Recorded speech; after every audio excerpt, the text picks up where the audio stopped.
Service hallways where you belong. Move, or security drags you out. He didn't wait for her to answer.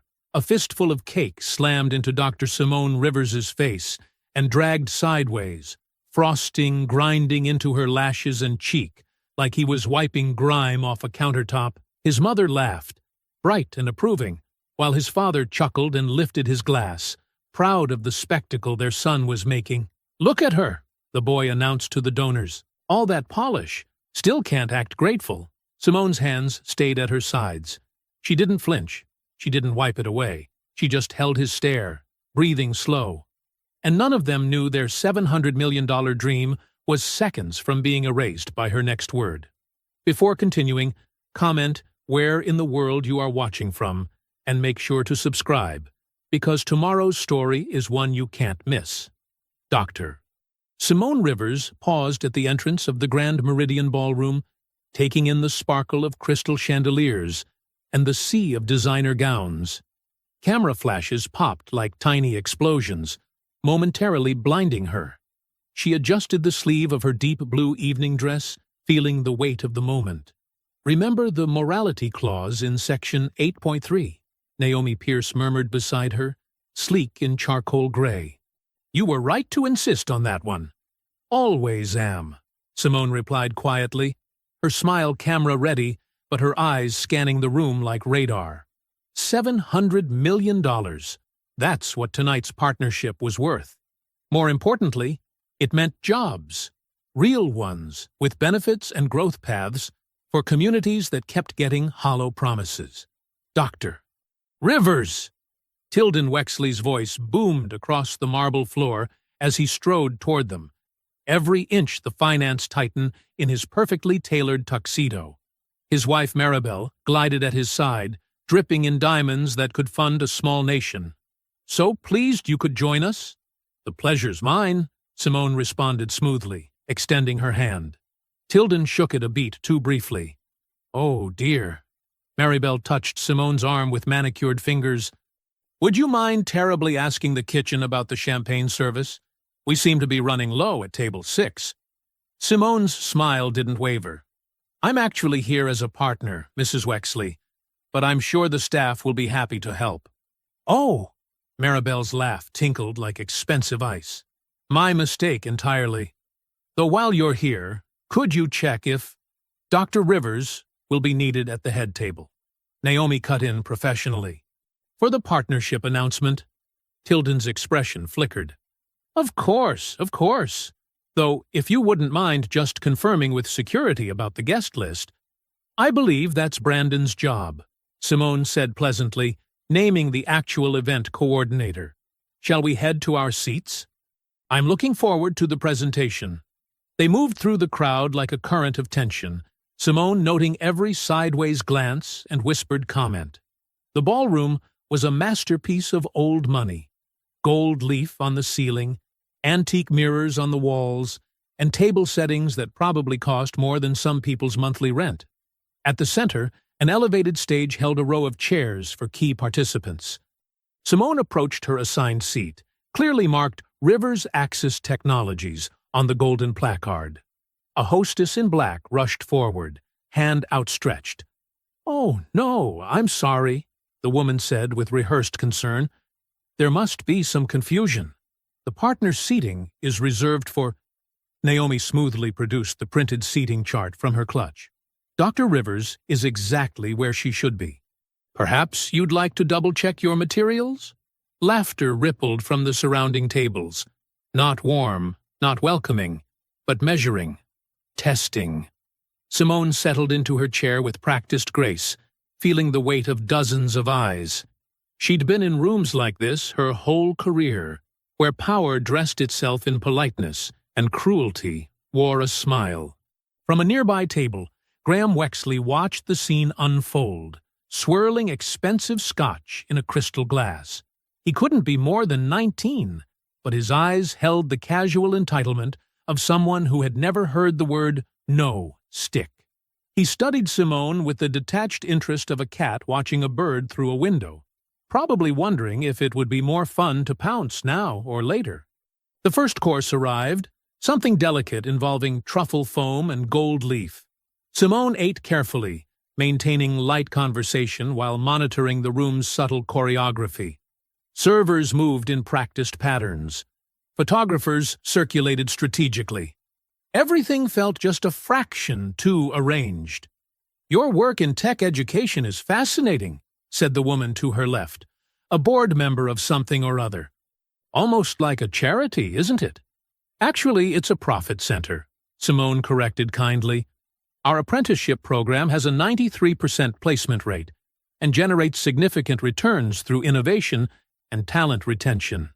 "How resourceful," the woman replied, in a tone that made it sound like a disease.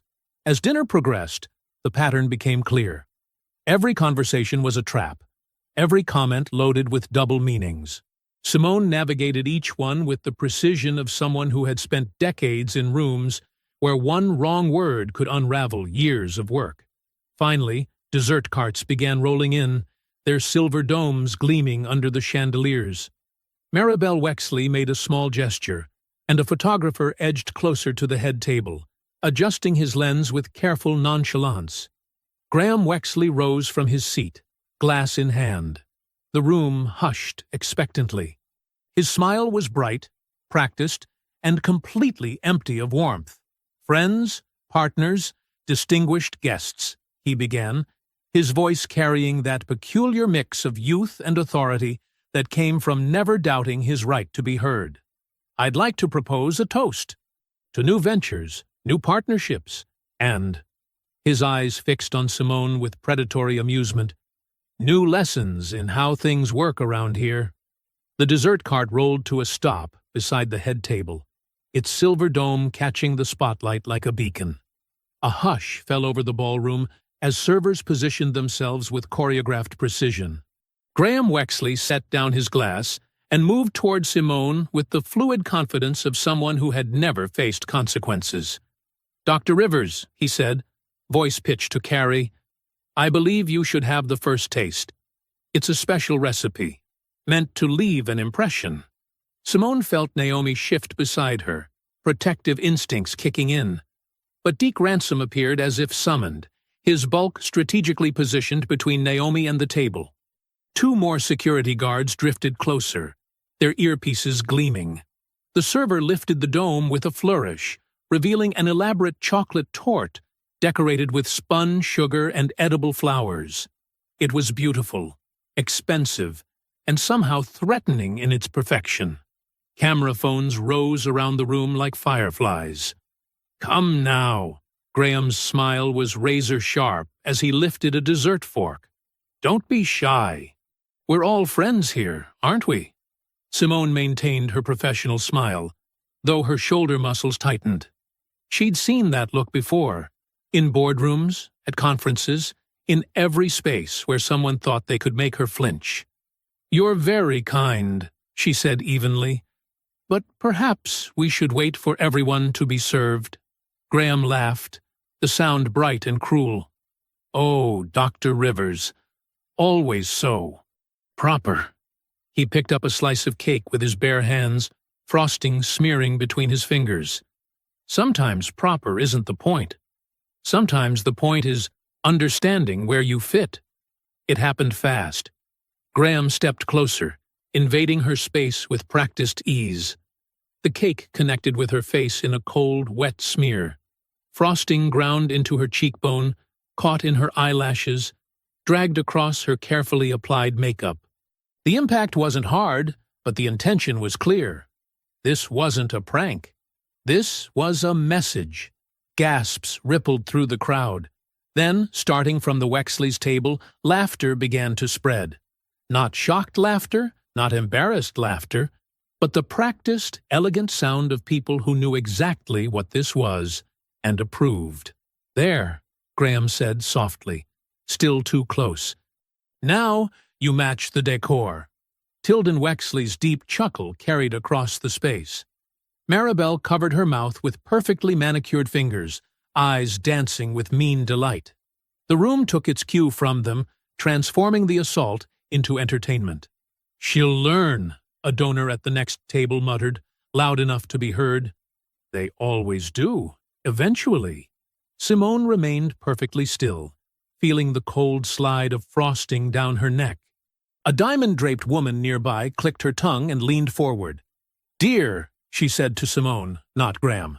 "Don't make a scene. It's just a bit of fun." Deke Ransom shifted his weight, one hand hovering near his belt. His stance screamed ex-law enforcement, the kind who knew exactly how to make self-defense look like aggression. His eyes locked onto Simone, practically willing her to give him an excuse. The frosting was getting in her mouth now, sickeningly sweet. Simone could feel her pulse in her temples, could hear her mother's voice from years ago. "They expect us to break. That's why we don't." With deliberate slowness, she picked up a crisp white napkin. The fabric was expensive, real linen, probably imported. She wiped her face in careful, methodical strokes, maintaining eye contact with Graham the entire time. His smile flickered, just slightly. He'd wanted tears, or rage, or humiliation. Instead, he got poise. The room's energy shifted. Laughter faded into uncertain silence. Simone rose from her chair, every movement measured and precise. Even with cake in her hair, she managed to make Graham look small. "The microphone, please," she said, voice carrying clearly through the tension. The nearest server hesitated, glancing at the Wexleys. Deke took a half-step forward, but Simone's calm was its own kind of authority. The microphone appeared in her hand, and the remaining chuckles died in throats suddenly gone dry. Graham retreated a step, that familiar confusion crossing his face, the look of someone who'd never had their fun interrupted before. Tilden and Maribel's smiles became fixed, brittle things, as Simone adjusted her grip on the microphone. The spotlight swung fully onto her now, catching the glitter of frosting still clinging to her cheekbone. But somehow, impossibly, she made it look like war paint instead of humiliation. The entire ballroom seemed to hold its breath, waiting to see what would happen when dignity faced down cruelty. Naomi, still blocked by security but watching intently, allowed herself a small, fierce smile. She knew that look in her friend's eyes. It was the same look Simone had worn before every major victory in their company's history. Absolute certainty wrapped in steel. The sound system hummed to life as Simone raised the microphone. The silence in the room was absolute now, heavy with anticipation and something like fear. Not fear of Simone, fear of what it meant that she wasn't afraid of them.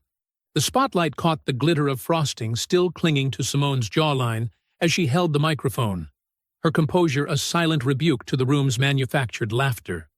In the shadows near the service entrance, Naomi's fingers flew across her phone screen. "Be ready. Now." Attorney Selena Ward's response was immediate. "Standing by with documentation." Simone's voice filled the ballroom, clear and measured. "I want to thank the Wexley Foundation for this illuminating display." She paused, letting the words settle. "Not for the cake, though I'm sure it's excellent, but for showing us exactly what this partnership would mean." Graham's smirk wavered slightly. He hadn't expected complete sentences, let alone strategy. "You see," Simone continued, "public humiliation isn't actually humor. It's a test. It shows us what a room will tolerate, what behavior we're expected to accept as normal." Her gaze swept across the gathered faces, noting who looked away first. "Some of you laughed. Some of you stayed silent. And some of you told me not to make a scene, after watching a grown man smear food on my face like I was his property." Maribel Wexley's perfectly lined lips parted in protest, but Simone wasn't finished. The $700 million partnership agreement between Rivers Axis Technologies and Wexley Consolidated contains very specific language about professional conduct and moral character. She turned slightly, and Selena Ward materialized from the crowd, contract binder in hand. Section 7, Paragraph 4 states that either party may terminate the agreement immediately if the other demonstrates behavior inconsistent with basic human dignity or professional standards. Tilden Wexley's laugh boomed across the space, practiced and dismissive. My dear Dr. Rivers, surely you're being overly sensitive.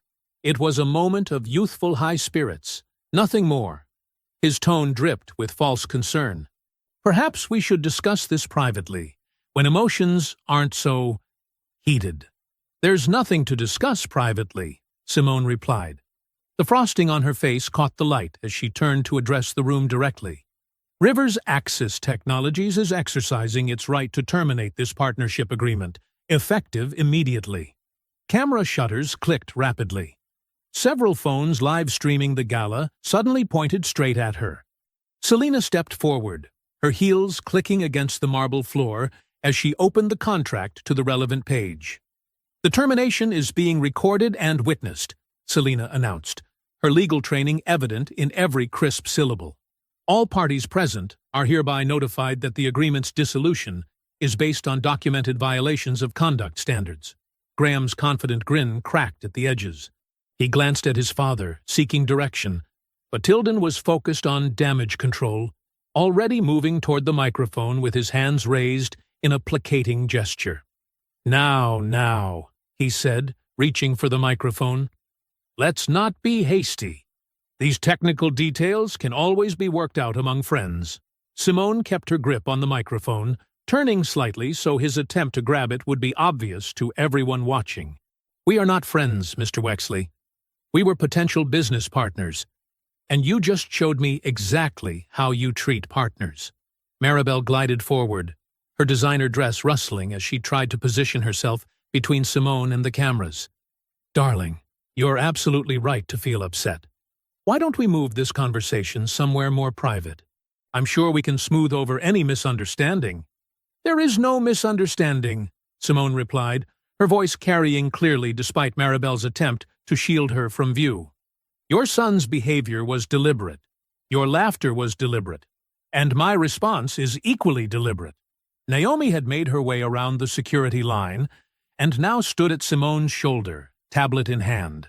The termination notice has been transmitted to all board members and relevant regulatory bodies, she announced, loud enough for nearby tables to hear. The room's atmosphere shifted palpably. Donors who had been laughing minutes ago now whispered behind their hands, reassessing alliances. Several board members who were present began checking their phones, reading the notification in real time. $700 million, Graham said, trying to sound amused but landing somewhere closer to strained. That's quite a tantrum over a little cake. No, Simone corrected him.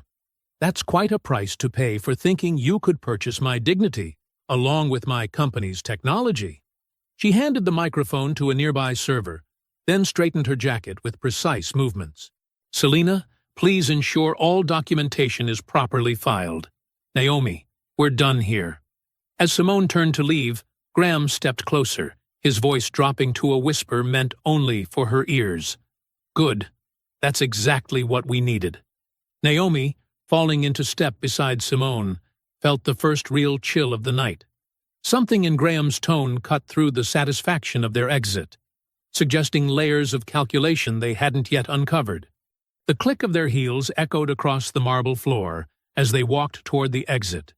Behind them, Tilden was already working the room, trying to spin the story. Maribel had her phone out, fingers moving rapidly across the screen. The hundreds of guests who had witnessed the scene were dividing into camps, some already crafting social media posts, others hurriedly making calls to distance themselves from the fallout. Security guards stepped aside as Simone approached the door, their earlier aggression replaced with uncertainty. The night air hit her face as she stepped outside, the frosting still sticky against her skin, but her spine was straight, and her eyes were clear. The heavy doors of the ballroom swung shut behind them, muffling the chaos inside. For 3 blessed seconds, there was silence. Then Simone's phone exploded with notifications, a cascade of buzzes and pings that made the device jump in her clutch. That's not normal, Naomi said, already pulling out her tablet. Her fingers flew across the screen, pulling up social media feeds. Suddenly, she stopped scrolling, her face draining of color. Simone, look at this. A video was spreading across platforms like wildfire. The thumbnail showed Simone's face twisted in what looked like rage, an expression she knew she'd never made.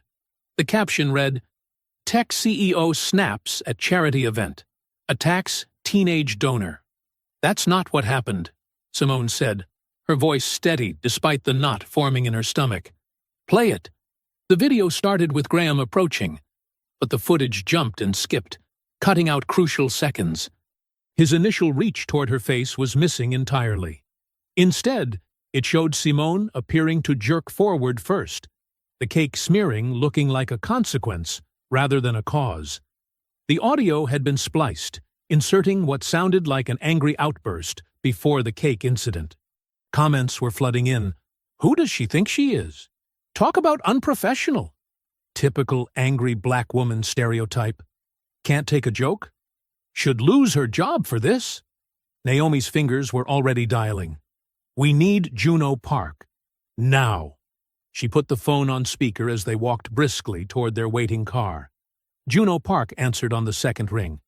"I'm already watching it blow up." "This isn't random." "How bad?" Simone asked, sliding into the back seat while Naomi joined her. The video's been shared by 37 seemingly unrelated accounts in the last 4 minutes, all with substantial followings, all with slightly different outraged commentary. "That's not organic. That's coordinated." Juno's voice was clipped, professional. "There are bot networks amplifying specific hashtags. Rivers Rage is trending. Sodomay Stew. Cancel Rivers Axis just started climbing." Through the car window, Simone could see Graham standing at the ballroom's entrance, phone in hand, that same satisfied smirk on his face. He gave her a little wave as their car pulled away. "The timing is too perfect," Naomi said, still monitoring the feeds. The video was ready to go. The accounts were prepped. They were waiting for her to react. "Look at the donor statements coming in," Juno directed. "Notice anything?" Simone scanned the rapidly appearing posts. Major donors to the Wexley Foundation were expressing their shock and disappointment in her behavior. The language was eerily similar across different posts. "They're working from a script," she realized. "Exactly." Juno's keyboard clicked rapidly in the background. "This isn't just damage control. This is a prepared campaign. Graham Wexley's fingerprints are all over it. He runs dozens of burner accounts, coordinates with influencer networks. He's turned online manipulation into an art form." Simone's phone buzzed with a new message. Board member Theodore Walsh. "Emergency meeting. Tonight. No exceptions." "They're trying to force my hand," Simone said, the pieces clicking into place. The public humiliation wasn't the end goal. "They wanted me to react." "Your face is still trending," Naomi reported grimly. "The clips are getting shorter, more edited. They're cutting out everything except your cancellation announcement, making it look like an emotional outburst." Another wave of notifications hit their phones.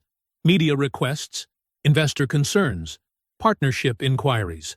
The narrative was spreading faster than they could track it.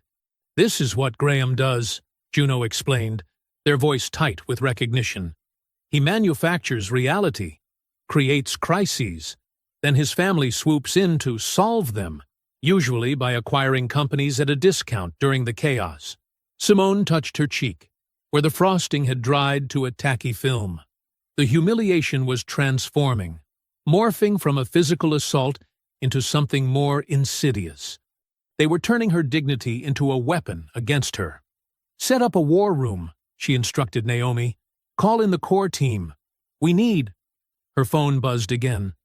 This time it was a message from her general counsel that made her blood run cold. "They're invoking the continuity addendum." "The what?" Naomi leaned over to read the message. "That wasn't in the final contract review." Juno's typing grew more intense. "Send me the full contract. Now." The car turned onto the expressway as Naomi forwarded the documents. The city lights blurred past the windows, but Simone barely noticed. She was mentally reviewing every page of the partnership agreement, every clause they'd negotiated. "Found it," Juno announced after a tense minute. "Buried in subsection 12D. A continuity addendum. triggered by public disruption or reputational damage. It's written like a standard stability clause, but the language, this is a trapdoor. If invoked, it gives them emergency voting rights and temporary operational control. But we canceled the contract, Naomi protested. I watched Simone do it. That's what they wanted, Simone said softly, understanding flooding in. They needed me to cancel publicly. The cancellation itself triggers the addendum. They're not trying to save the partnership. They're using the cancellation to try to take control of my company. The car's interior fell silent except for the sound of more notifications arriving. Each ping another drop of poison in the air. Another strand in the web they'd walked into. The 47th floor of Rivers Axis Technologies was eerily quiet at midnight. Emergency lights cast long shadows across the glass-walled conference room where Simone sat with her crisis team. Attorney Selena Ward methodically arranged documents across the polished table, her normally pristine suit showing signs of the hasty summons that had brought her here. "Walk me through exactly what happened," Selena said, not looking up from the contract pages she was scanning. Simone touched her cheek again. She could still feel phantom stickiness, even though she'd scrubbed her face clean. "Graham Wexley smeared cake on me in front of 200 people. I canceled the deal citing the morality clause. Now they're claiming I triggered some hidden provision, which shouldn't exist," Naomi added from her position by the windows. The city sparkled below, deceptively peaceful. "We went through that contract line by line." Selena held up a page, frowning. "It's here, buried in subsection 12-D, masked as standard language about business continuity." She began reading aloud. "In the event of public disruption or actions causing material reputational harm, emergency provisions activate to ensure operational stability." She trailed off, scanning further. "This is carefully crafted. The language looks boilerplate until you parse the implications." "What implications?" Simone asked, though her gut already knew. "It gives them multiple attack vectors. They can sue for damages, freeze any funds connected to the planned rollout, and force the whole dispute into private arbitration, where they pick the arbitrator." Selena's normally controlled expression showed hints of anger. "It's designed to drain your resources and keep everything out of public court." Naomi pulled up financial projections on her tablet. "The timing is surgical. We're 3 weeks from launching the new platform. Our capital is committed. If they freeze those accounts now..." The conference room phone rang, cutting her off. Board chair Leonard Voss's name flashed on the display. Simone put it on speaker. "Leonard. Doctor. Rivers." His voice was tight, formal. "I've been fielding calls for the past hour. Major investors are concerned about tonight's events." "The events where I was publicly assaulted?" Simone kept her tone level.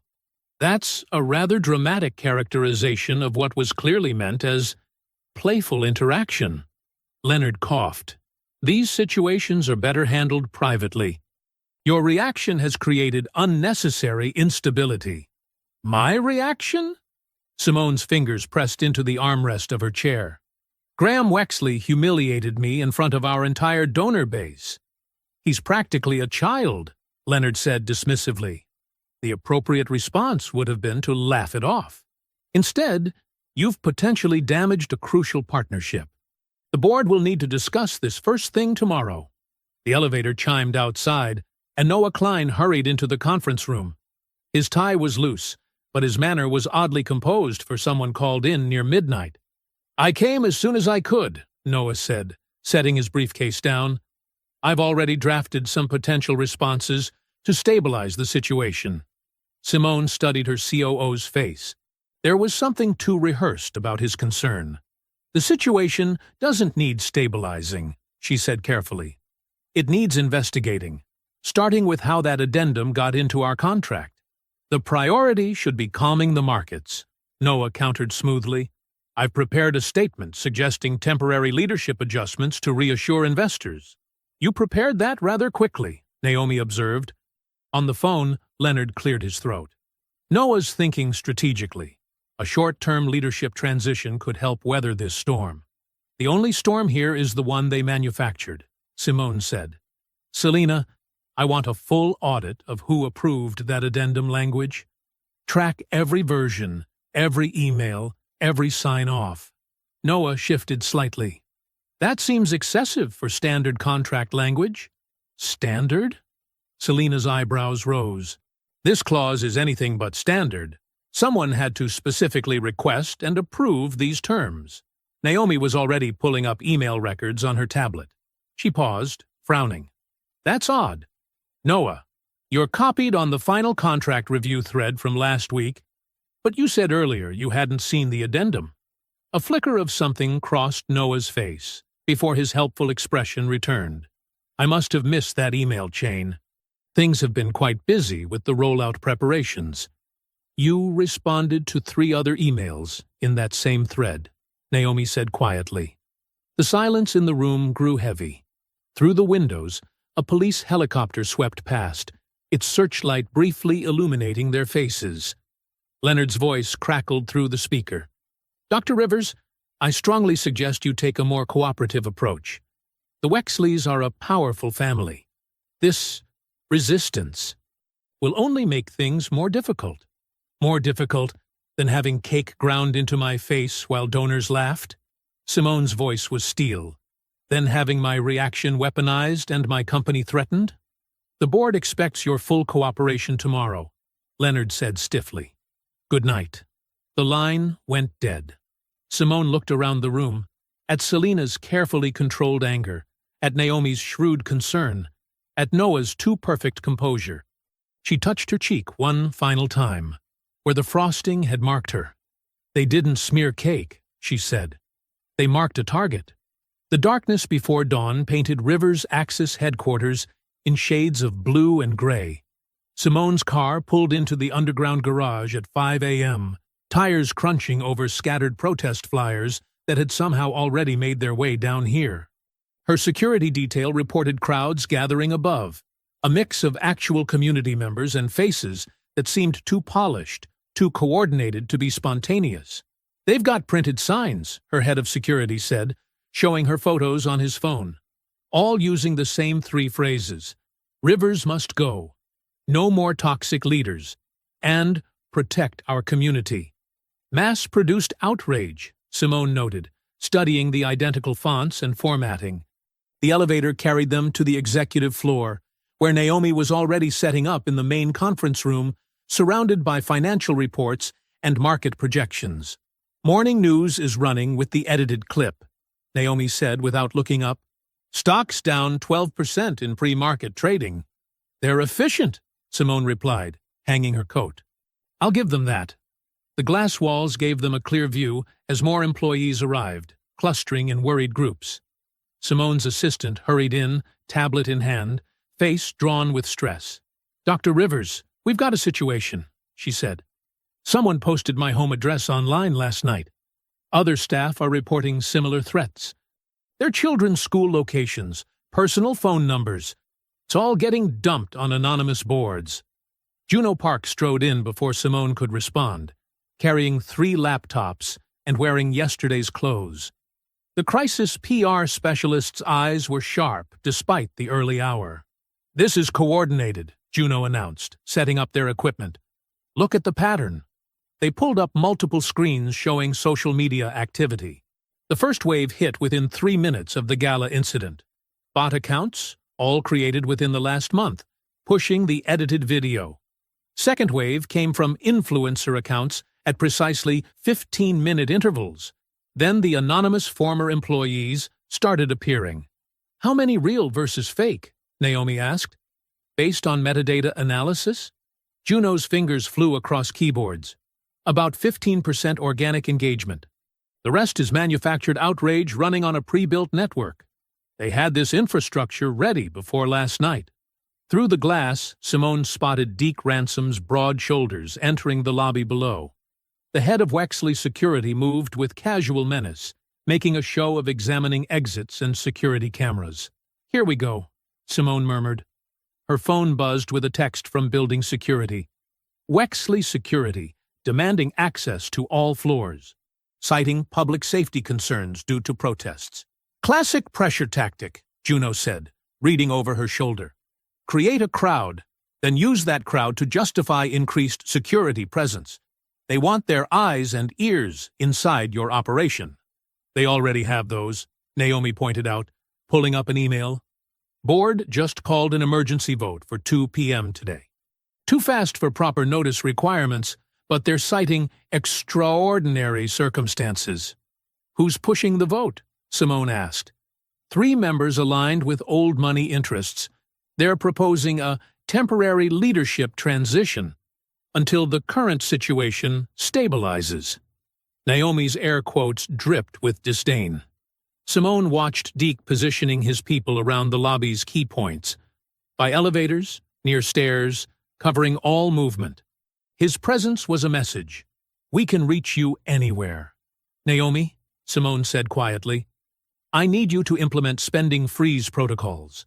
Lock down everything that isn't immediately essential, and quietly, very quietly, secure backup liquidity channels through our most reliable partners. Naomi was already moving. I'll route it through the subsidiary accounts they don't know about yet. Juno, Simone continued, I need documented proof of coordination. Timestamps, metadata, payment trails, anything showing this isn't organic backlash. Already mapping it, Juno replied. Their bot network left fingerprints. The question is whether we can prove intent before they strip our resources. The morning crawled by in a blur of crisis meetings and defensive measures. Simone's team tracked waves of attacks, more edited videos appearing, donor statements withdrawing support, community leaders suddenly receiving anonymous tips about concerns with Rivers Axis hiring practices. At precisely noon, a courier arrived with a thick envelope marked Urgent Legal Notice. Simone opened it while Naomi read over her shoulder. The document was dense with legal language, but the meaning was clear. Wexley-affiliated partners were seeking an emergency injunction to freeze Rivers Axis accounts pending investigation of conduct-related contract violations. Simone set the papers down carefully. They want us too scared to breathe. The cold precision of it all, the timing, the multiple pressure points, the layered attacks, revealed the truth. Last night's humiliation wasn't improvised cruelty. It was the first move in a carefully planned siege.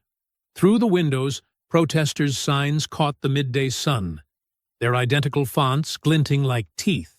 Deke Ransom stood among them, phone to his ear, smiling up at Simone's office with the patient satisfaction of someone who knew exactly how the trap would close. The afternoon sun blazed through the glass conference room, casting long shadows across the polished table where Rivers Axis's board members gathered. Simone straightened her jacket, a armor of tailored navy wool, and walked in with measured steps. 14 pairs of eyes tracked her movement, their usual respectful nods replaced with the clinical assessment reserved for problems requiring disposal. Leonard Voss occupied the chairman's seat like a throne, his silver hair catching the light as he leaned forward with practiced concern. Dr. Rivers, thank you for joining us on such short notice. Given the circumstances, we felt immediate action was necessary. The circumstances being a coordinated attack on our company, Simone said, taking her seat. Naomi settled beside her, tablet ready, while Selena Ward arranged legal documents with precise movements. The circumstances, Leonard emphasized, being a public relations crisis that threatens investor confidence. He gestured to a screen showing Rivers Axis's plummeting stock price. We have a fiduciary duty to protect shareholder value. Board member Victoria Hayes, who had never challenged Leonard in 10 years, spoke up with suspicious readiness. The media coverage is concerning. The viral video raises questions about temperament and judgment. An edited video, Selena interjected, deliberately manipulated to create a false narrative. Perception becomes reality in the market, said James Morrison, another board member who typically stayed silent. We need to consider temporary leadership adjustments while this situation stabilizes. Simone noted how they echoed each other's phrasing. Temporary, stabilize, protect value. Words chosen to sound reasonable while disguising their intent. The coordination was obvious to anyone paying attention. "Let's be direct," Simone said. "You're suggesting I step aside because someone assaulted me on camera and then manipulated the footage to paint me as the aggressor." "We're suggesting," Leonard replied smoothly, "that the company needs a clear path forward that doesn't involve public controversy. A brief leadership transition would allow tensions to cool." Noah Klein spoke up from his corner seat, voice gentle as a knife wrapped in silk. "I could serve as interim CEO if needed. My relationships with our partners are strong, and I have no connection to last night's unfortunate events." Simone turned to study him. Noah kept his eyes down, radiating helpful concern, but something in his careful posture raised warnings. "Before we discuss transitions," she said, "I want to know how the continuity addendum made it into our contract without full board review. Who approved that language?" The room shifted uncomfortably. Leonard cleared his throat. "Contract details are handled through appropriate channels. The relevant committees—" "I'd like to see the email logs," Simone cut in. "All communications regarding the addendum's approval process." "That would involve private board correspondence," Victoria objected. "We have confidentiality obligations," while simultaneously demanding complete transparency from me, Simone noted. The hypocrisy landed like a physical blow.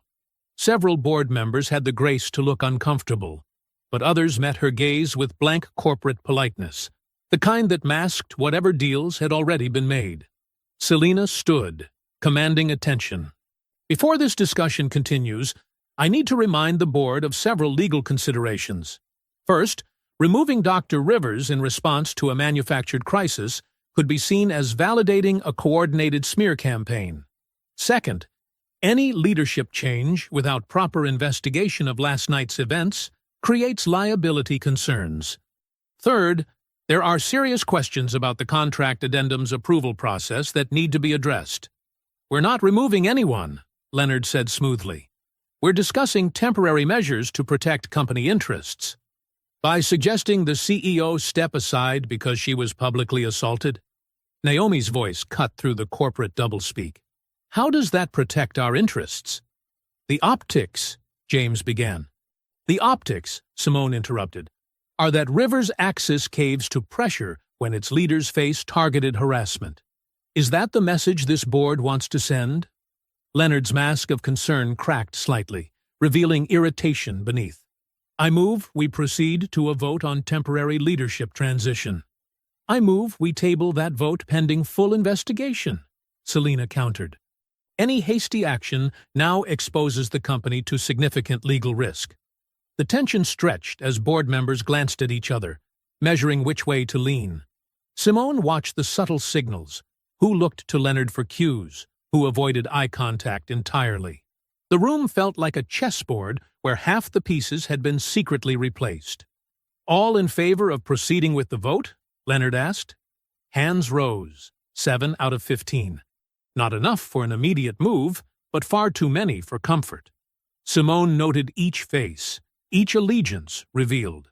"Motion fails," Leonard announced, unable to fully hide his frustration. "We'll reconvene tomorrow morning at 9 a.m. for a full board review and second vote." As chairs scraped back and members began gathering their things, Noah lingered behind. He stopped near Simone, voice pitched low. "You can't win this their way."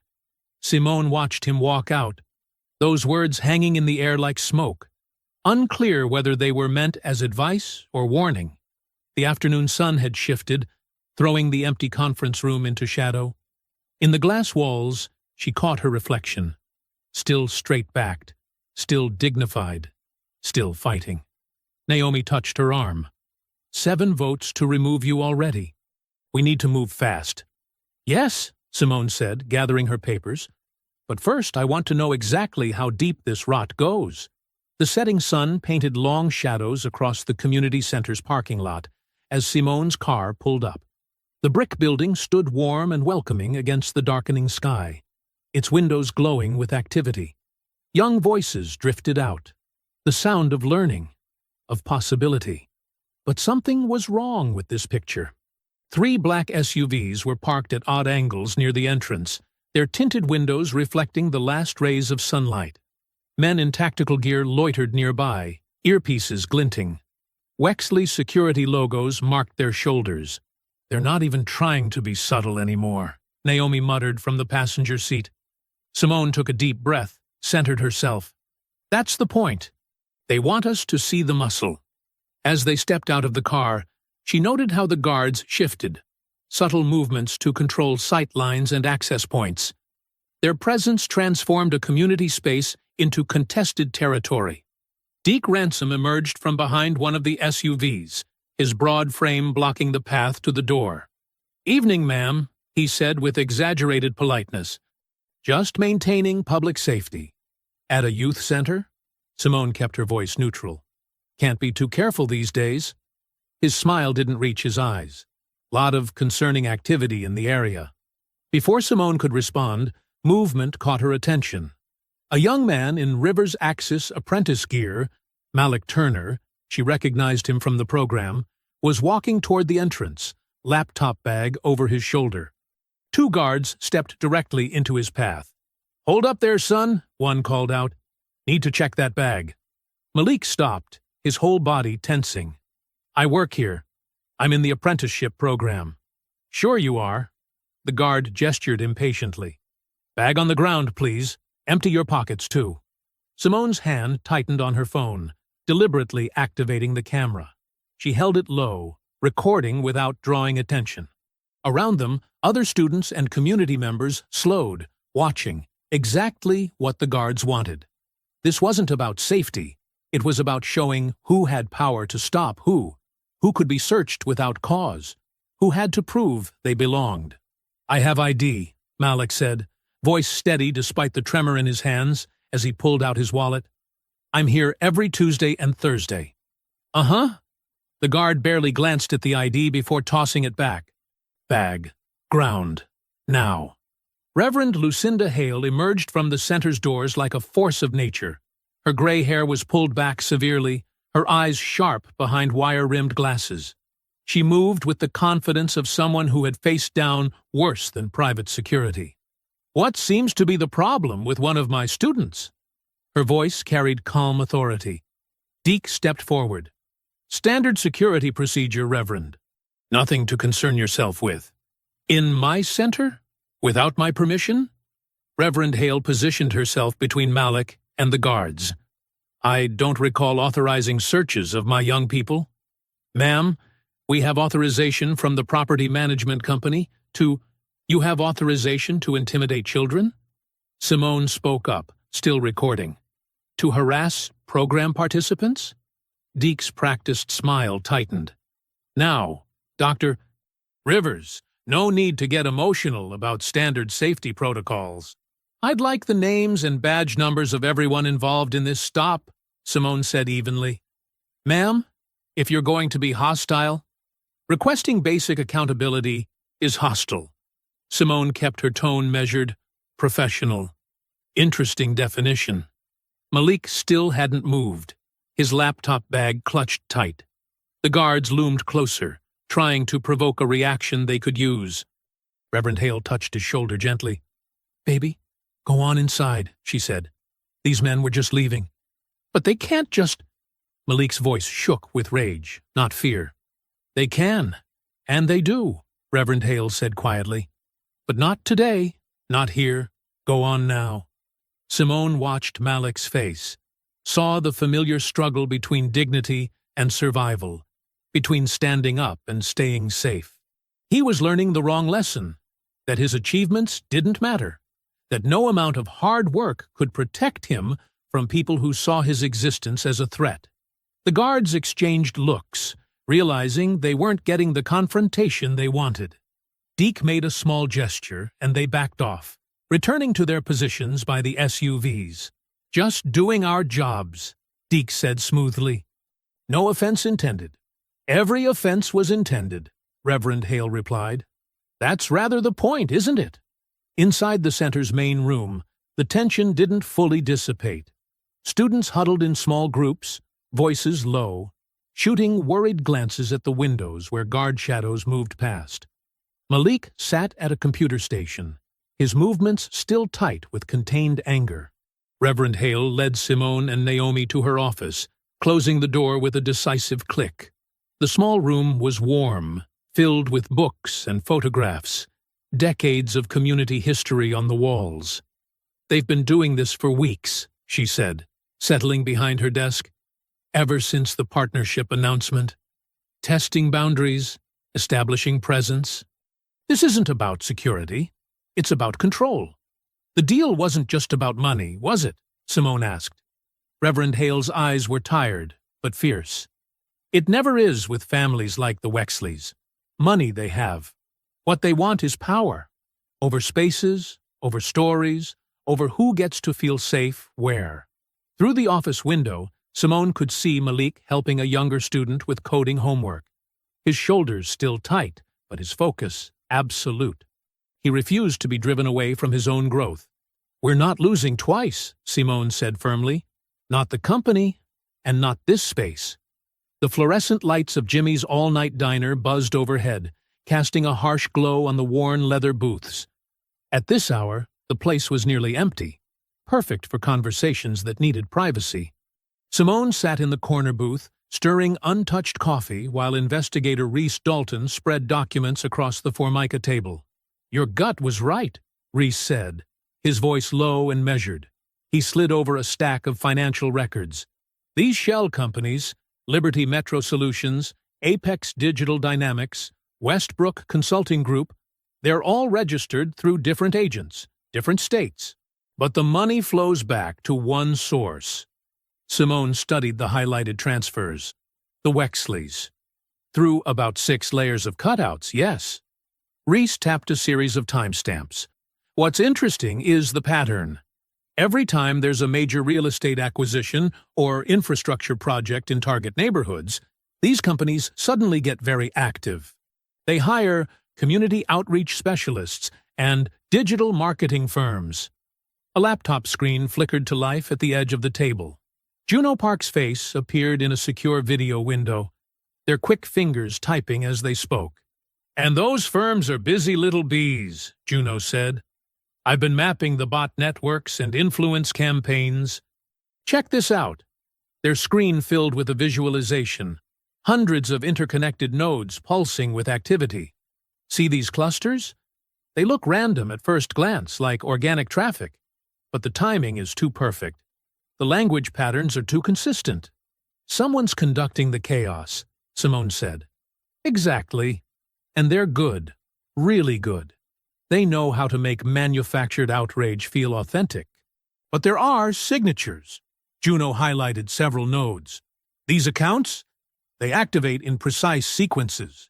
Different names, different profile pictures, but the same underlying code. Someone trained in social engineering built this system." The diner's bell chimed. Reverend Lucinda Hale entered, carrying a weathered leather notebook. She slid into the booth beside Simone, her presence bringing gravity to the gathering. "I brought what you asked for," Hale said, placing the notebook on the table. "Been keeping these records for 12 years. Nobody else was watching, so I did." Simone opened the notebook carefully. Inside, in Hale's precise handwriting, were dates, names, amounts, notes about charitable donations to neighborhood programs, followed by eviction notices 2 months later. Construction permits granted the day after emergency board meetings. Community leaders who changed their positions after private meetings about their children's college funds. "Here," Hale pointed to an entry from 3 years ago. "The Wexleys donated $500,000 to preserve historic architecture in the Hamilton district." 2 weeks later, 17 small businesses got notice their leases wouldn't be renewed. All black-owned, all replaced by luxury boutiques within 6 months. "The donation was cover," Reese observed. "It's always cover," Hale said. "They don't just buy buildings. They buy the story about the buildings. They don't just take spaces. They change who feels welcome in those spaces. Your company wasn't just a business target, Dr. Rivers. They want your data, your infrastructure contracts, because that's how they'll know where to move next." Simone turned another page in Hale's notebook. You documented everything? Had to, because every time someone spoke up, the same pattern played out. Sudden scandals, social media attacks, private security showing up at their doors with concerns. Sound familiar? Juno's typing grew more intense. Speaking of patterns, I'm seeing elevated bot activity right now. They're preparing something. Simone's phone buzzed. A text from Naomi. Server logs show unauthorized access night of gala. Internal credentials used. Someone was in our system before it all went down. An inside job, Reese said quietly. Not just inside, Simone replied. Someone who knew exactly what they were looking for. Someone who understood both our technical infrastructure and our governance vulnerabilities. The group fell silent as a tired waitress refilled their coffee cups. When she moved away, Hale spoke again, her voice carrying decades of stored truth. This is bigger than one night, one incident, she said. That cake wasn't just about humiliating you. It was about showing everyone else what happens when you don't play by their rules. But rules only work when people accept them. Juno's screen flashed with new data. The bot network is shifting. They're positioning for some kind of narrative pivot. Reese gathered his documents with methodical care. We need to move carefully. They've built layers of deniability into everything.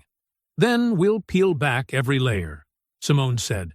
She touched Hale's notebook gently. You kept these records because you knew someday they'd matter. Now they do. She stood, sliding the notebook into her bag. The diner's lights caught the determination in her eyes. We're going to tell the truth so loudly they can't bury it. Across town, in his perfectly curated home office, Graham Wexley adjusted his camera and practiced his most sincere expression. He recorded take after take until the apology video felt right. Humble, but not weak. Regretful, but not guilty.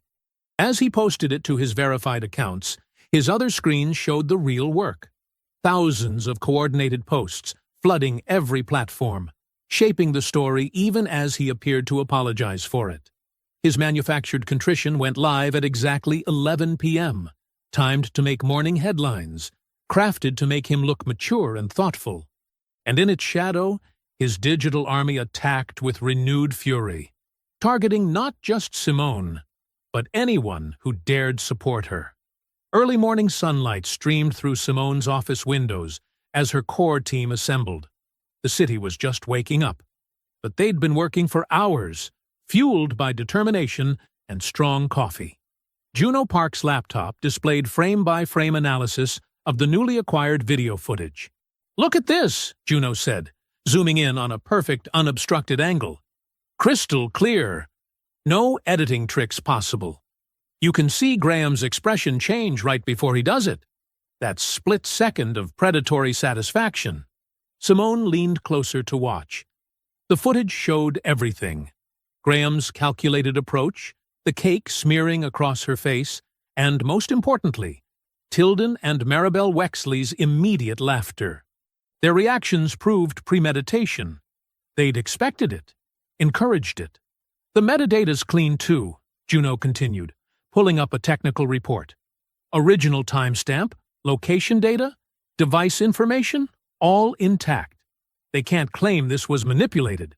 Naomi paced by the window, phone pressed to her ear. She ended her call with a rare smile. Catherine Chen from Meridian Capital is willing to go on record. Says she's seen enough country club bullying in her career. She'll back you publicly and commit to maintaining their position. That's significant, Selena said, looking up from her legal documents. Meridian holds what, 12%? 14%, Naomi confirmed, and they have influence with other institutional investors.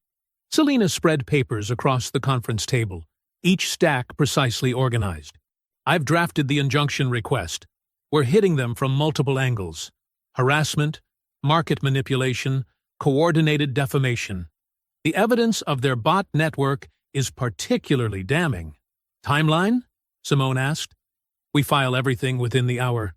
The press conference gives us qualified privilege for the initial disclosure, then we follow immediately with court submissions. Selina checked her watch. Local news crews are already setting up downstairs. For the first time in days, the tension in Simone's shoulders began to ease. She looked at her team. Naomi's quiet competence, Juno's technical precision, Selina's legal expertise. They'd worked through the night, building an airtight case. "We're not just defending ourselves anymore," Simone said. "We're exposing their whole system." Juno's screens showed real-time analytics. Social sentiment is already shifting. People are asking questions about Graham's apology video, noticing the convenient timing, the manufactured responses. "The stock's stabilizing too," Naomi added. "Once Catherine speaks." A commotion erupted in the outer office. Heavy footsteps approached. The door opened and 3 federal agents entered, badges displayed. Behind them, Noah Klein stood in the doorway, his face a mask of practiced concern. "Dr. Rivers," the lead agent said, "I'm Agent Carroll with the Financial Crimes Division. We're here regarding allegations of serious data privacy violations." Selina stepped forward. "I'm Rivers' Axis General Counsel. What's the nature of these allegations?" "We have evidence of unauthorized data collection and misuse of personal information." Carroll produced a document. "This complaint was filed internally through proper channels. We're executing an immediate freeze on corporate accounts pending investigation." Naomi's phone buzzed. "The banks. Everything's locked. Payroll, operations, all of it." Juno's fingers flew across their keyboard. "They're blocking system access, too. Critical servers are being restricted." Selina snatched the complaint, scanning rapidly. Her expression darkened. "This filing, the authorization signature." She turned to Noah. "You submitted this?" Noah straightened his tie, every movement deliberate. "As Chief Operating Officer, I have a responsibility to report potential violations. When I discovered irregularities—" "What irregularities?" Simone's voice cut through his practiced speech. "Show me exactly what you found." "The details are in my filing," Noah said smoothly. "I was trying to protect the company from potential liability. These issues required immediate attention." "You're lying." Simone stood, calm fury radiating from her stillness. "You've been lying for months, haven't you? Working for them?" Noah's smile didn't reach his eyes. "I was trying to protect the company." Reporters began gathering outside the building. Phones rang unanswered throughout the office.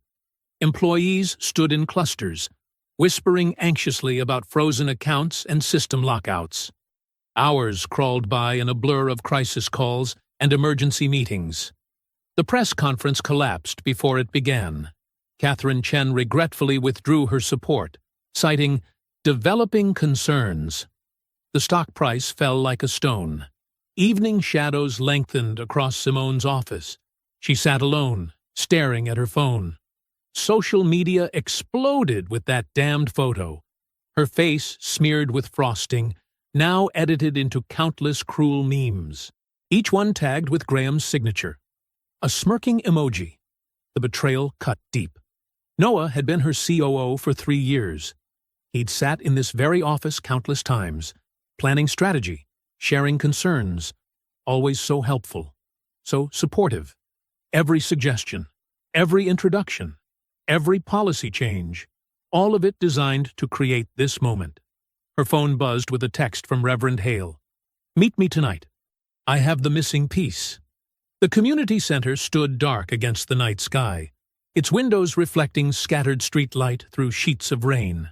Simone parked around back, away from the main street, and hurried through the downpour to the service entrance, where Reverend Hale waited. "You came alone?" Hale asked, ushering her inside. "As requested." Simone followed her through the quiet hallways. "Juno and Investigator Dalton are joining remotely." The back room was small but secure. No windows, one door, and thick concrete walls that had withstood decades of neighborhood change. A laptop sat open on a folding table, screens showing Juno and Reese in separate windows. The rain's steady tapping filtered through the ceiling, marking time like a metronome. Reverend Hale locked the door and pulled a worn leather portfolio from her desk drawer. "Before I show you this, you need to understand something. People think the Wexleys built their fortune on real estate and finance. That's not quite right. She removed an envelope sealed with aged tape. They built it on silence, on making problems disappear. What kind of problems? Simone asked. People who wouldn't sell. Reporters who asked questions. Community leaders who fought back. Hale's eyes held old anger. Anyone who stood in their way. She produced a USB drive, its label faded but still legible. A date from 6 years ago. This came to me from someone who couldn't stay quiet anymore. I've kept it safe, waiting for the right moment, and the right person to use it. Juno leaned closer to their camera. What's on it? A deposition. From someone who helped build their machine. Hale inserted the drive into the laptop. He was one of their reputation consultants before that title existed. When he realized what they were really doing, he recorded everything. 3 weeks later, he died in a single car accident. A video file appeared on screen. Juno began running authentication protocols immediately. The metadata looks original. No signs of tampering. I'm creating verified hashes now. The recording showed a man in his 50s, speaking directly to camera. His voice was steady, but his hands shook slightly as he detailed a systematic operation. Shell companies layered within shell companies, each designed to distance the Wexleys from their tactics. He described how they'd perfected their methods, paid protesters, coordinated social media campaigns, edited footage that could make anyone look unstable. They called it narrative adjustment, the man explained, but it was destruction. They'd identify acquisition targets, usually minority-owned businesses that had something they wanted. Then they'd engineer a crisis, manipulate public opinion, and swoop in to buy at panic prices. Reese took notes rapidly. These intermediary companies he's naming, they match the patterns in your records, Reverend. Same shells, same players, just cycling through different front names. The cake incident, Simone said quietly. It wasn't random cruelty. It was choreographed. They needed a trigger point. Keep watching, Hale advised. The deposition continued. The man described their placement program, identifying promising executives, grooming them with offers and introductions, then embedding them in target companies. These plants would spend years building trust, gathering intelligence, and creating subtle vulnerabilities in corporate governance. Noah, Simone breathed. That's what he was, a placement. Juno's typing grew more intense. It fits. I'm tracking his career path before Rivers Axis. He worked for 3 different firms with Wexley connections. Each one went through a hostile takeover within 18 months of his departure. The federal complaint he filed, Reese added, it's almost identical to complaints filed against those other companies. Same structure, same timing, same outcome. Accounts frozen just when the target company was about to expose something. Rain drummed harder overhead as Simone absorbed the implications. Every meeting with Noah, every casual suggestion, every policy change he'd advocated, all of it designed to create openings for this moment. He hadn't just betrayed her trust. He'd spent years building a trap. There's more, Hale said, spreading documents from her notebook across the table. These dates here, each one marks when a Wexley-linked security firm showed up in the neighborhood. Always after some incident that never made the news. Always before property values suddenly dropped and long-time owners had to sell. Simone studied the pattern. Like Deke Ransom at the gala. They use security as intimidation, then call the targets unstable for objecting. Exactly, Hale confirmed. And these names here? Community leaders who pushed back. Each one faced anonymous harassment campaigns, social media attacks, edited videos, personal information leaked. Sound familiar? It's their playbook, Reese observed. They've refined it over years. The cake incident wasn't improvised. It was just the most public version of what they've always done. Juno's screen filled with verification data. The deposition's authenticity checks out. File creation date matches the label. No signs of manipulation. This is primary source evidence of a long-term criminal enterprise. Simone stood, decision crystallizing.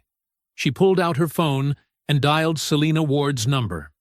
The rain seemed to pause with her as she waited for her attorney to answer. "Selena, stop trying to win in public first. We're going to win in court, and then let the public watch them fall." The federal building's conference room could have been anywhere. Beige walls, institutional carpeting, fluorescent lights that made everything look flat and tired. But at 7 a.m., with case files stacked in precise towers across the table, it felt like neutral ground, a place where truth might actually matter. Simone watched Agent Mara Quinn review the first document set, her expression giving nothing away. The federal investigator's dark suit and steady hands spoke of someone who'd seen powerful people try to charm their way out of consequences before. "Let's be clear," Quinn said, looking up from a particularly dense financial record. "You're alleging systematic corporate fraud, market manipulation, and coordinated harassment through shell entities." "We're not alleging," Selena Ward replied, sliding another folder forward. "We're demonstrating, with timestamps, banking records, and verified metadata." Simone maintained her composure as Quinn examined the USB drive containing the deposition. The weight of the last few days pressed against her shoulders, but she refused to let it show. This wasn't about emotion. It was about evidence. "The shell company network is structured in layers," Naomi explained, spreading out a diagram. "Each entity exists just long enough to execute an acquisition or pressure campaign, then dissolves. But the payment patterns are consistent." Quinn's pen moved steadily across her notepad. "And you can prove these entities connect directly to the Wexleys through board memberships, shared addresses, and recurring transfers," Naomi confirmed. "We've mapped 5 years of activity showing the same operational signatures." Selena opened her laptop, pulling up the gala footage. The recent incident wasn't isolated. It followed their established pattern: create public humiliation, manipulate the narrative, then exploit the chaos for acquisition. The unedited video played silently. Graham's calculated approach, the cake impact, the practiced laughter from his parents. Quinn watched without comment, but her jaw tightened slightly at the room's reaction to the assault. "We have the edited version they distributed as well," Simone added. "Juno Park's forensic analysis shows it was altered within minutes of the incident, using software licensed to one of their shell companies." "And this ties to the previous pattern?" Quinn asked. "Yes." Simone handed over Reverend Hale's notebook. "These dates and names document similar incidents: security intimidation, coordinated harassment, and forced property sales. The same tactics, just usually hidden from cameras." Quinn studied the notebook carefully. "This is detailed record-keeping." "Reverend Hale understood what documentation meant," Simone said. "She knew someone would need proof someday." Naomi's phone buzzed. She checked it and frowned. "Leonard Voss just called an emergency board meeting for 2 p.m. The agenda lists leadership stability measures." "They're moving faster than expected," Selena observed. "Likely because they know we're here." Quinn set down her pen. "You understand I can't intervene in board proceedings. Any investigation will take time to develop, and it won't protect you from immediate corporate action." "We know," Simone replied. "That's why we've prepared parallel strategies." Naomi pulled up another document on her tablet. "We've discovered something critical about the federal complaint Noah Klein filed. He didn't just submit it. He used Simone's emergency authorization token to do it." "Meaning?" Quinn asked. "He staged her digital fingerprint," Selena explained. "The complaint appears to come from Simone herself, suggesting instability. It's fraud, but proving that won't happen fast enough to stop the board vote. So we're filing for an immediate temporary restraining order," Simone continued. "The evidence of Noah's deception, combined with the documented pattern of targeting, should be enough to pause any removal attempt while the broader investigation proceeds." Quinn nodded slowly. "Logical approach. But the Wexleys' influence runs deep. Are you prepared for how they might retaliate?" "We're beyond preparation," Simone said. "We're acting." Juno is coordinating a legal-compliant live stream of the board meeting. Everything in the open, everything by the book. Transparency as a shield, Selina added. No emotional appeals, just documented facts presented under proper observation. Agent Quinn gathered the files into her briefcase, movements precise and methodical. I'll verify everything independently. If it holds up, and I suspect it will, this goes well beyond a single company dispute. Simone stood, smoothing her jacket with steady hands. The fluorescent lights still hummed, but the room felt different now. The evidence towers had served their purpose, not as pleas for help, but as foundation stones for justice. Dr. Rivers, Quinn said as they prepared to leave, if your evidence holds, you're not the target anymore. Simone met her eyes directly. Good, because I'm done being hunted. She stepped into the hallway where Naomi waited with their next set of files. The morning sun slanted through nearby windows, catching dust motes in bars of light. In a few hours, they would face the board. But now they carried something stronger than outrage. They had proof. And proof, properly structured, was harder to dismiss than any protest. Selina checked her watch. The TRO filing is ready. Shall we proceed? Yes, Simone said. It's time to show them what happens when they mistake documentation for weakness.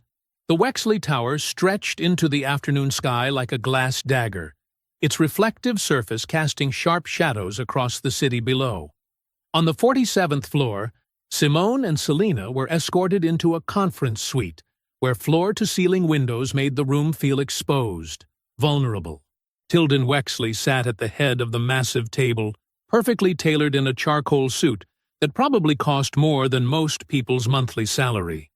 Maribel perched beside him, her pearl necklace catching the light as she offered a practiced smile. Graham lounged in his chair, scrolling through his phone with performative boredom. Deke Ransom stood by the door, arms crossed, his security badge gleaming. His presence was meant to remind everyone who controlled the space. Dr. Rivers. Tilden's voice carried that particular tone of false warmth reserved for surrender negotiations. Thank you for being reasonable about this meeting. Simone took her seat with deliberate calm, Selina beside her with a slim recording device visible on the table. Before we begin, Selina said, we need to establish consent for recording. This is a standard legal requirement. Oh, surely that's not necessary for a friendly discussion. Maribel laughed softly. It's non-negotiable, Simone stated. Selina proceeded with clinical precision. For the record, please state your name and verbal consent to audio recording of this meeting. One by one, they complied, perhaps amused by what they saw as pointless formality. Tilden first, then Maribel, Graham rolling his eyes as he gave his name, even Deke from his position by the door. Now then, Tilden spread his hands on the polished table. We've prepared a very generous exit package, full market value for your shares, plus a comfort premium. You can walk away with dignity intact. Maribel nodded encouragingly. And if you'd consider a brief statement, just expressing regret for any misunderstandings, it would help smooth things over with the public. The public, Graham snorted, finally setting down his phone. They're so easy to move. Watch this. He pulled up a social media dashboard on his tablet. See these trending topics? I can flip them in an hour. It's like conducting an orchestra of idiots. Graham, Maribel warned, but her son was on a roll. No, Mom, let me show them how it works. It's actually pretty brilliant. He leaned forward, animated now. You start with a few key accounts, influencers who'll say anything for the right price. Then you amplify with bot networks, edit some clips to match the narrative, and suddenly everyone's sure they know what really happened. It's quite impressive, Tilden said proudly. Graham has a natural talent for digital perception management. That's what you're calling it? Simone asked quietly. I call it winning, Graham shrugged. People believe what they're told to believe. Watch. I could probably make half the internet think you robbed a bank by dinner time. Deke shifted his weight by the door, a subtle reminder of consequences. The point is, Tilden continued smoothly, public opinion has already settled. The continuity addendum gives us clear legal grounds to proceed with acquisition. We included that provision specifically to handle situations like this. Situations where someone needs to learn their place? Simone's voice remained steady. Situations requiring decisive action, Tilden corrected. The addendum provides a clean mechanism for transferring control when leadership becomes unstable. We really did hope you'd be more cooperative about the partnership, Maribel sighed. The cake incident was meant to be a teaching moment. Graham laughed. Come on, it was funny. And it worked perfectly. Got exactly the reaction we needed to trigger the clause. The clause you built in advance, Simone noted. Of course we did, Tilden said. That's just good business practice. Always have a backup plan for dealing with difficult elements. Deke took a step closer to the table, his presence a looming threat. I think we're done here, Simone said, standing. You should sit back down, Deke suggested, his tone carrying years of practiced intimidation. No, I don't think I will. Simone gathered her belongings with careful movements. Go ahead, Graham called after her, laughter in his voice. The public already chose. They chose us. They always do. Simone walked to the door without looking back, Selina following with the recorder safely secured. Neither woman spoke until they reached the elevator, leaving the Wexleys to their assumed victory. As the doors closed, Deke's shadow still visible in the hallway, Simone finally allowed herself to exhale. The recording device in Selina's briefcase held every word, every admission, every threat, exactly as planned. But they weren't finished yet. The real work was still to come. They descended past floor after floor of polished glass and steel, the empire the Wexleys had built through fear and manipulation. But empires could fall, especially when their rulers became too comfortable with their own power to guard their tongues. The lobby's marble floors echoed under their heels as they walked out into the afternoon sun. Behind them, the tower cast its long shadow across the street, but Simone stepped purposefully into the light. They had what they came for. Now it was time to use it. The Rivers Axis Technologies boardroom hummed with tension as evening shadows stretched across the city. Board members filed in, some in person, others connecting remotely, their faces tiled across the massive display screen. Leonard Voss adjusted his tie, a subtle tell of discomfort as he noticed the professional camera set up in the corner. Juno Park sat at their workstation, fingers moving with practiced precision across multiple screens. Corporate live stream initiated. All security protocols verified. Broadcasting in 3, 2. This is absolutely inappropriate, Leonard interrupted, rising from his chair. We cannot conduct sensitive board business under these conditions. Selina Ward stepped forward, document in hand. Actually, Mr. Voss, we not only can, we must. I've filed a temporary restraining order regarding board actions, citing shareholder interests. Given the current situation, transparency isn't optional. She gestured to the camera. This is a verified corporate channel, following all SEC guidelines for public companies under review. Noah Klein shifted in his seat, his usual smooth demeanor showing cracks. Perhaps we should discuss this privately first.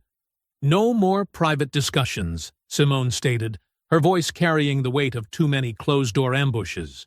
She nodded to Juno, who activated the main presentation screen. The unedited gala footage played first. The room watched in complete silence as Graham Wexley's assault unfolded without clever cuts or manipulated audio. Several board members flinched at the raw cruelty of it, seeing the truth without the sanitizing filter of social media spin. Now, Simone continued, let's examine what followed. She clicked to the next slide as Naomi distributed documents to each board member. Receipt after receipt appeared. Bot network purchases, coordinated timing of paid posts, shell company transfers that created the illusion of organic outrage. The data was meticulous, each transaction tied to specific attacks on Rivers Axis and its leadership. This isn't just about cake, Simone explained. It's about a systematic attempt to devalue and seize control of this company through manufactured crisis. Leonard tried to interject. Dr. Rivers, your tone is backed by evidence, Selina cut in smoothly.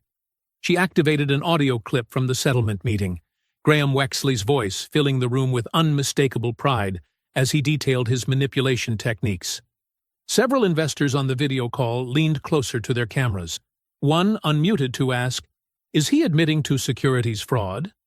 "Among other things," Selina confirmed. "The full recording has been provided to relevant authorities." Noah maintained his composed facade, though his fingers drummed a nervous pattern on the table. "This is all circumstantial. We need to focus on stabilizing—" "Interesting choice of words," Naomi interrupted, bringing up a new screen. "Let's talk about stability and system access." Complex log data filled the display. "These are the authentication records from our secure servers. Note the pattern of access using Dr. Rivers' emergency authorization token." She highlighted specific entries. The token was used to approve the federal complaint filing at 3:47 a.m. from an IP address matching Mr. Klein's home network. Dr. Rivers was in a documented meeting at that time with multiple witnesses. Color drained from Noah's face. "That's not the same token," Naomi continued relentlessly, "was used to transfer sensitive documents to external servers registered to Wexley shell companies. The device signatures match your personal laptop, Noah, the one you're typing on right now." A board member unmuted. "Mr. Klein, is this accurate?" Noah's practiced calm cracked completely. "You don't understand the pressure. Actually," Simone said quietly, "we understand perfectly." Selina stood. "I move to terminate Noah Klein's employment for cause, effective immediately, and refer evidence of his actions to prosecutors for review." "I second," Naomi stated firmly. Leonard looked desperately around the room, searching for allies, but found none. The evidence was too clear, the betrayal too complete. "We'll need to vote." "Yes," Simone agreed. "We will, transparently. Right now." The vote was not close.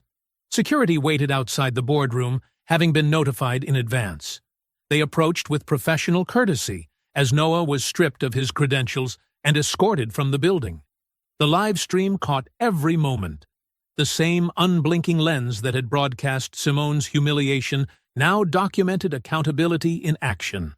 Leonard's phone began to vibrate. Then other phones joined in, creating a chorus of incoming messages. Partners were calling, investors demanding explanations, donors frantically trying to distance themselves from the Wexley connection. Through it all, Simone remained seated, hands steady on the table. She watched as the room's power dynamics realigned around the weight of truth rather than the shadow of influence. For the first time since the gala, she allowed herself a full breath, feeling the bands of pressure around her chest finally begin to loosen. "Dr. Rivers," an investor spoke from the screen, "I believe we owe you an apology." "No," Simone replied. "You owe this company your vigilance. The truth was always there. We just had to be willing to see it." Naomi squeezed her friend's shoulder as board members began gathering their things, some avoiding eye contact, others offering awkward nods of acknowledgement.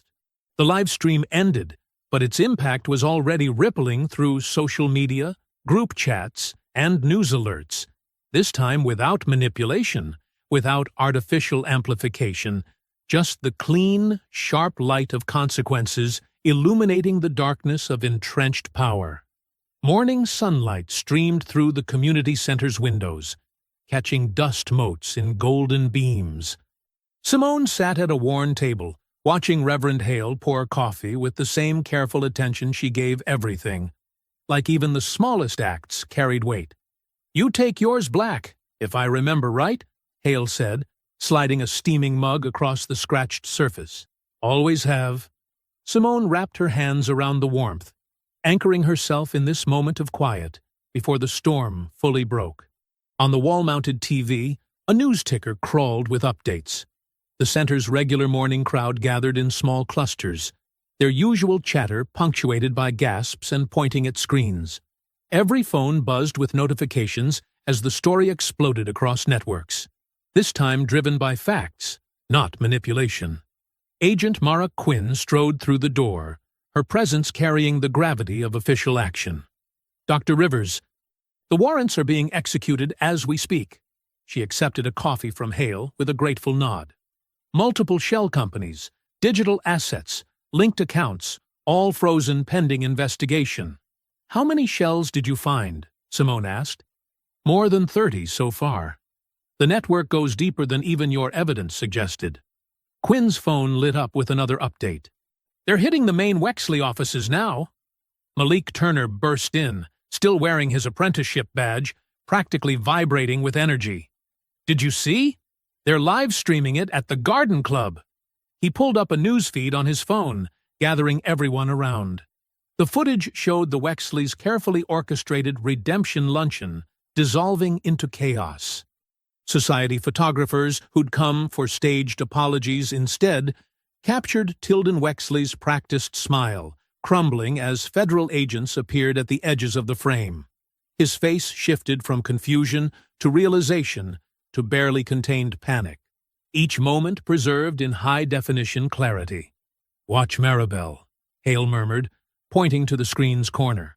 Maribel Wexley stood frozen in designer silk, her perfect posture a statue of denial as longtime allies physically stepped away from her. Women who'd shared her charity boards and private boxes now turned their backs, phones already out to delete photos and untag connections.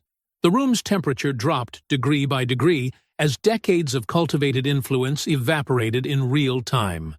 "Mom says half the donor board already resigned," Malik added, scrolling through updates.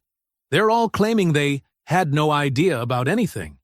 Graham appeared on screen next, his usual smirk replaced by something younger and less certain. He tried his practiced lines about youthful mistakes and learning experiences, but the reporters weren't playing along anymore. They had screenshots of his coordinated attack plans, timestamps of his late-night manipulation sessions, receipts for bought influence and manufactured consent. "What's happening to their accounts?" someone asked. Agent Quinn checked her tablet. "Complete lockdown. The same financial weapons they used against Rivers' Axis are being applied to their own assets, legally, with full documentation of probable cause." She allowed herself a small smile. "Turns out, evidence works better than intimidation." Simone stood, smoothing her jacket. "Speaking of evidence and consequences, Malik, could you join me for a moment? There's something we need to announce." They moved to the center's main hall, where media had gathered respectfully behind Hale's prescribed boundaries. Cameras focused as Simone stepped to the podium. Malik nearby. "Rivers Axis Technologies is pleased to announce a new partnership consortium," she began, her voice carrying easily through the space. "One built on ethical oversight and community benefit, maintaining our planned expansion without compromising our values." She outlined the structure: local stakeholders, transparent governance, distributed opportunity. Jobs weren't just safe. They were growing. The apprenticeship program would double its capacity. "And to demonstrate our commitment to long-term investment in talent," Simone continued, "we're establishing the Turner Innovation Scholarship, named for one of our most promising young team members." She turned to Malik, whose eyes widened. "Full tuition and guaranteed paid internship placement, with 20 spots reserved annually for students from this community." Malik's composed expression cracked into pure joy. Around him, phones lifted to capture the moment. Organic celebration, not manufactured outrage. Parents hugged their children. Teachers wiped tears. This wasn't just corporate news, it was hope made tangible. Questions flew from reporters about the Wexleys' assets, about potential charges, about market impact. Simone answered with measured precision, neither gloating nor minimizing. She'd learned long ago that dignity was its own victory. As the crowd dispersed, Simone found herself outside the center's entrance with Malik and Reverend Hale. They watched students file past into morning classes, backpacks bouncing, futures a little brighter than yesterday. "They thought humiliation was a leash," Simone said quietly, remembering frosting ground into her skin. Laughter meant to wound. Malik looked at her, understanding in his young face.